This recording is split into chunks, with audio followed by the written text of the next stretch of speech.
요엘 1장 13절로 20절까지의 말씀, 우리 다 같이 한 목소리로 합독하겠습니다. 제사장들아, 너희는 굵은 배로 동이고 슬피 울지어다. 제단에 수종드는 자들아, 너희는 울지어다. 내 하나님께 수종드는 자들아, 너희는 와서 굵은 배 옷을 입고 밤이 새도록 누울지어다. 이는 소제와 전제를 너희 하나님의 성전에 드리지 못함이로다. 너희는 금식일을 정하고 성회를 소집하여 장로들과 이 땅의 모든 주민들을 너희 하나님 여호와의 성전으로 모으고 여호와께 부르짖을지어다. 슬프다 그 날이여, 여호와의 날이 가까웠나니 곧 멸망같이 전능자에게로부터 이르리로다. 먹을 것이 우리 눈앞에 끊어지지 아니하였느냐? 기쁨과 즐거움이 우리 하나님의 성전에서 끊어지지 아니하였느냐? 씨가 흙덩이 아래에서 썩어졌고 창고가 비었고 곡간이 무너졌으니 이는 곡식이 시들었음이로다. 가축이 울부짖고 소떼가 소란하니 이는 꼴이 없음이라. 양떼도 피곤하도다. 여호와여, 내가 주께 부르짖으오니 불이 목장의 풀을 살랐고 불꽃이 들의 모든 나무를 살랐음이니이다. 들짐승도 주를 향하여 헐떡거리오니 시내가 다 말랐고 들의 풀이 불에 탔음이니이다. 아멘.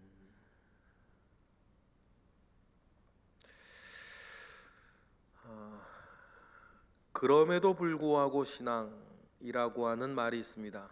그럼에도 불구하고 신앙이라는 말인데요, 그럼에도 불구하고란 말을 우리가 알고 있습니다.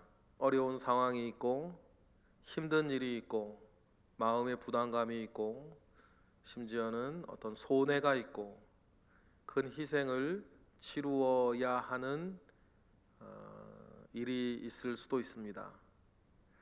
그러한 악조건, 그러한 슬픔, 그러한 고통이 있음에도 불구하고 나는 마땅히 내가 가야 할 길을 가겠고, 나는 마땅히 내가 해야 할 일을 하겠고, 나는 마땅히 내가 살아야 할 삶을 살겠다 라고 하는 그 차돌같이 단단한 믿음을 주님 앞에 고백할 때에 그러한 신앙을 그럼에도 불구하고 신앙이라고 부릅니다. 여러분, 때때로는 우리에게도 이 그럼에도 불구하고 신앙이 있어야 할 때가 있습니다. 이러와 같이 차돌같이 단단한 믿음이 있지 아니하고 주변의 상황, 주변의 일들에 마음이나 형편이 영향을 많이 받는 사람들, 그래서 오락가락하는 사람들, 그런 분들 계신데, 그런 분들은 지금 당장에 무엇인가를 참 열심히 잘한다 해도 옆에서 지켜보고 있기도 불안해요.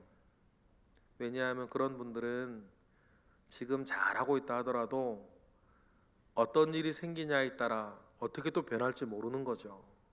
좋았다가 안 좋았다가 막 열심히 했다가 그만했다가, 그에게는 어떤 일이 생기고 어떤 일이 주어지나가 너무너무 중요해서 지금 당장 잘하고 있어도 불안한 그런 분들이 있습니다. 하나님께서 우리를 보실 때도 마찬가지겠죠. 무엇인가를 잘하고 있어도 늘 불안불안한 사람처럼 우리 있다면 하나님 앞에 참 걱정거리가 될지 모르겠습니다. 그런데 자기의 하나님을 알아 강하고 용맹하여 차돌같은 믿음을 가지고 있는 분들도 있습니다. 그런 분들은 상황을 신뢰하는 것이 아니라 하나님을 신뢰합니다. 그런 분들은 주변에서 일어나는 일들을 붙잡고 사는 것이 아니라 그분들 가운데 있는 믿음을 붙잡고 살고, 그 믿음이 지향하는 선한 가치를 붙잡고 삽니다. 그래서 비가 오고 바람이 불어도 그럼에도 불구하고 나는 내 길을 가겠고, 그럼에도 불구하고 내 일을 하겠고, 그럼에도 불구하고 내 삶을 살겠다. 늘 주님 앞에 그렇게 고백하며 나아가는 사람들도 있습니다. 그런 신앙을 가리켜서 그럼에도 불구하고 신앙이라 하겠죠. 오늘 우리가 읽은 요엘서 1장 13절 이하의 본문에는 하나님께서 요엘 선지자를 통해서 말씀하시는 것도 그럼에도 불구하고 신앙 같은 성격을 가지고 있습니다. 아무것도 없느냐? 망했느냐? 손에 쥔 것이 아무것도 없느냐? 그래서 어떻게 하겠느냐? 아무것도 없으니 주저앉아 울겠느냐? 아니면 그럼에도 불구하고 나에게 나와 부르짖고 기도하며 은혜를 붙잡고 살겠느냐? 어떻게 하겠느냐?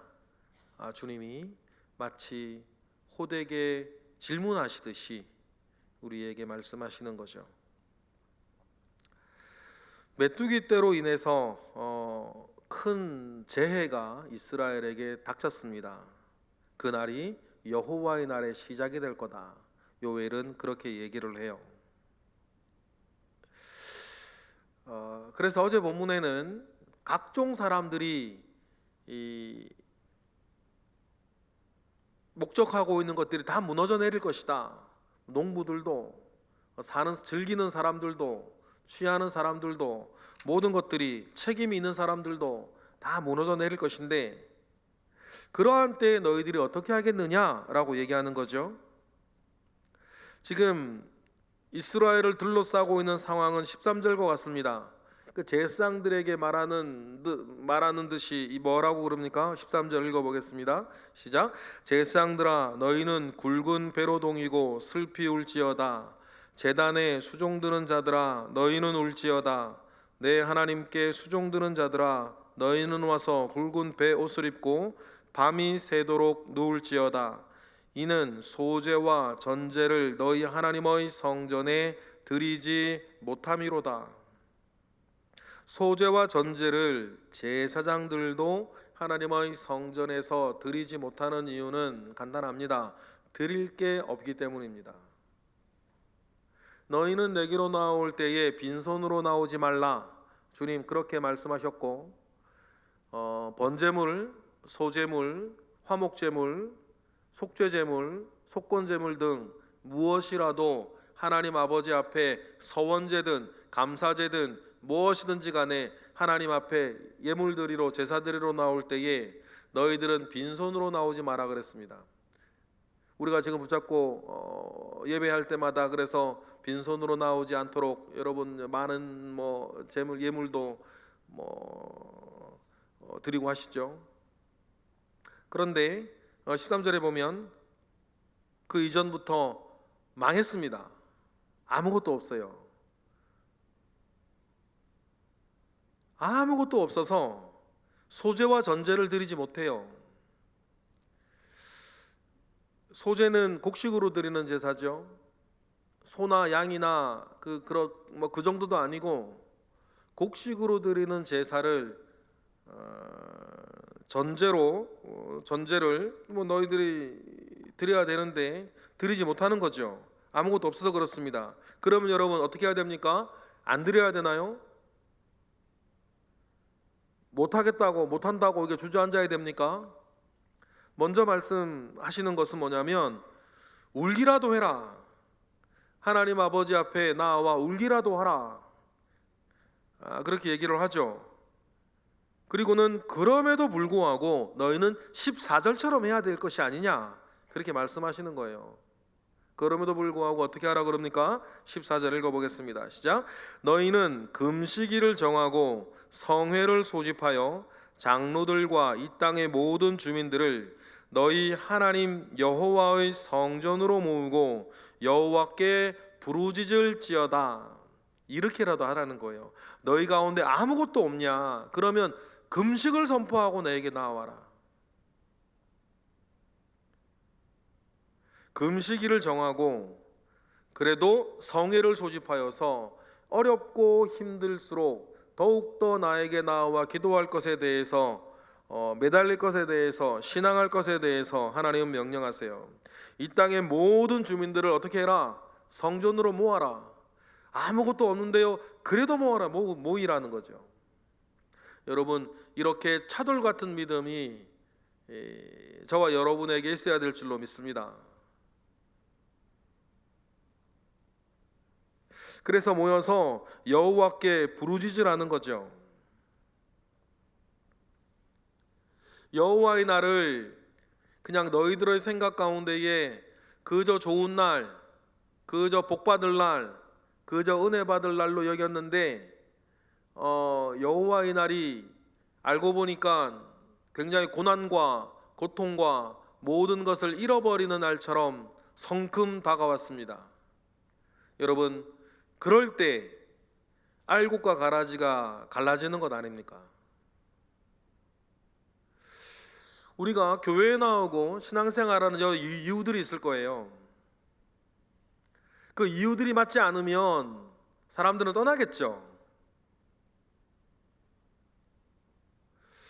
교회에 자기를 위해서 교회를 다니고 신앙생활하는 사람들, 어떤 성격으로든지 자기 재미와 자기 보람과 자기 욕망을 이루는 일들로 자기 행복을 위해서 자기 재미를 위해서 교회를 다니고 신앙생활을 하려고 했던 사람들은 교회 와 봤는데 그런 게 아닌 것 같아요. 그럼 금방 나가겠죠. 그런 거와 같이 여러분, 알곡과 가라지가 갈라지는 날이 있을 거예요. 진짜와 가짜가 나누어지는 날이 있을 것인데, 진짜와 가짜가 나누어지는 가장 중요한 고비는 차돌 같은 믿음이 필요한 순간이 찾아올 때 아닙니까? 다른 이유로 하나님의 이름을 불렀던 사람은 그때 다 무너지고 떠나갈 것이고, 마치 벳세다 광야에서 오병이어의 기적을 체험했던 사람들이 열광하며 주님을 쫓았는데, 주님이 더 이상 내가 너희에게 줄 떡은 없고 내가 너희에게 줄 것은 하늘로부터 내려온 생명의 떡밖에 없다 얘기했을 때에 사람들은 다 떠나지 않았습니까? 그때 다 떠났어요. 다 떠나가는 사람들을 보면서 주님이 남아있는 소수의 사람에게 한 말씀 하시지 않습니까? 너희도 가려느냐?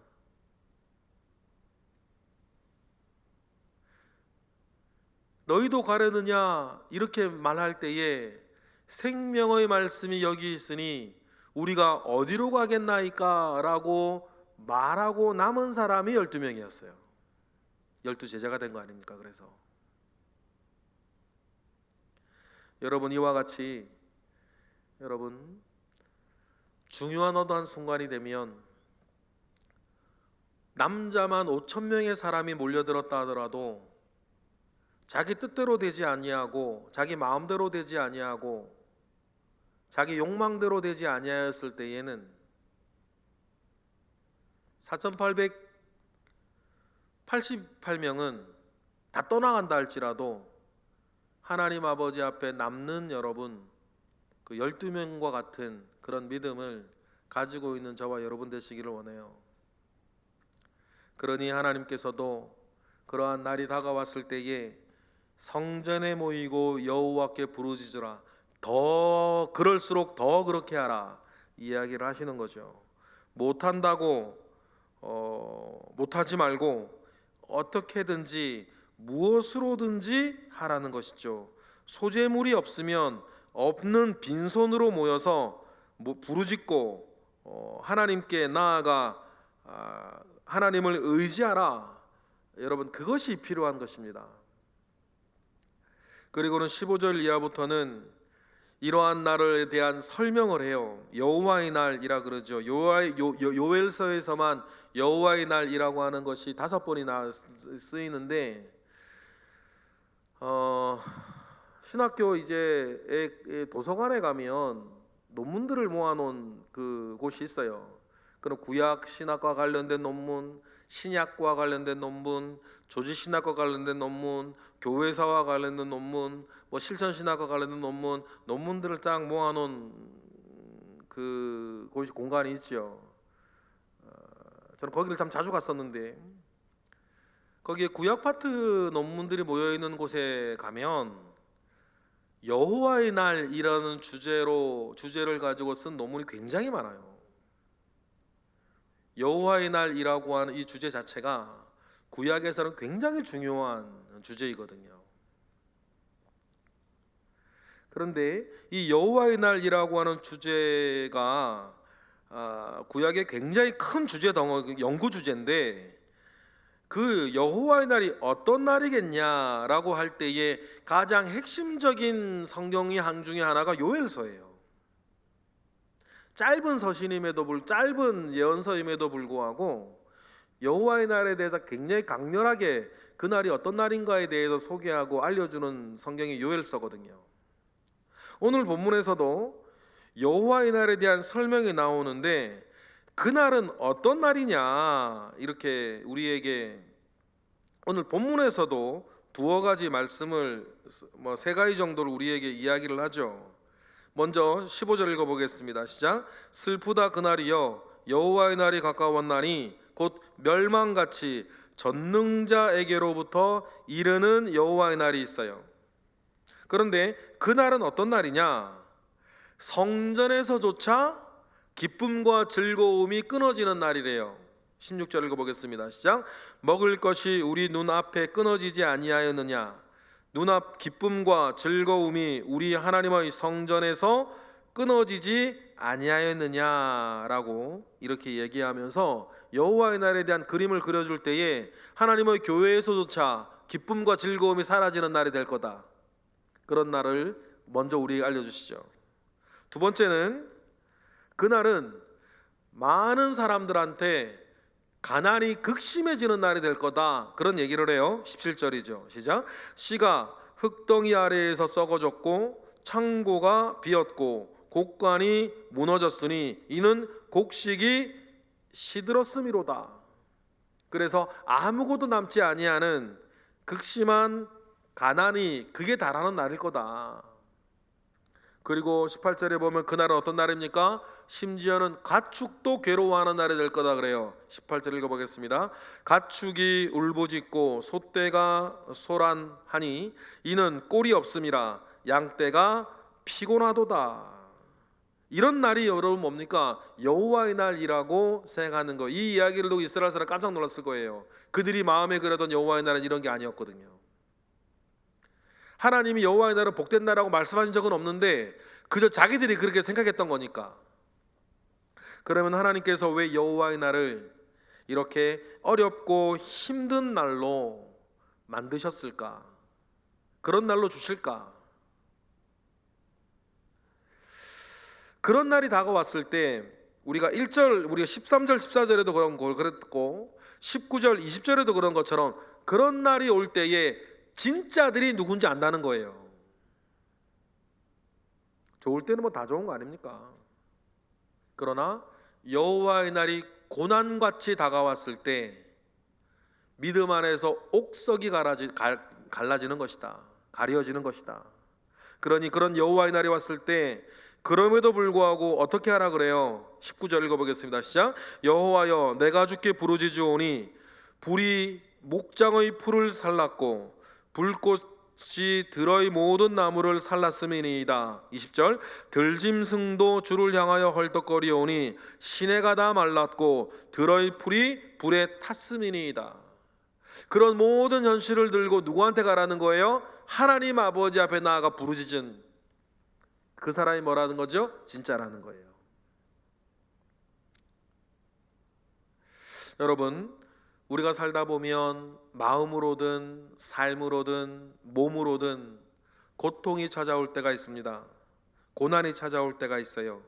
고난이 찾아오면 때때로는 하나님 앞에 또 심각한 질문을 드려보아야 할 때가 있습니다. 그래서 하나님의 뜻을 묻고 하나님의 일을 묻고 그래서 우리를 흔들어 깨우고자 하시는 하나님 아버지 앞에 우리가 서야 할 때가 있을지 모르겠어요. 오늘 요엘서에서 여호와의 날이 우리 가운데 임하였을 때에 그날이 우리를 정신을 번쩍 차리게 하는 고난의 날과 같이 다가올 때라 할지라도 여러분, 우리에게 필요한 것은 차돌 같은 믿음이에요. 그럼에도 불구하고 하나님께 나아가고 하나님께 부르짖고 하나님께 매달릴 줄 아는 저와 여러분 되시기를 바랍니다. 어린아이와 같이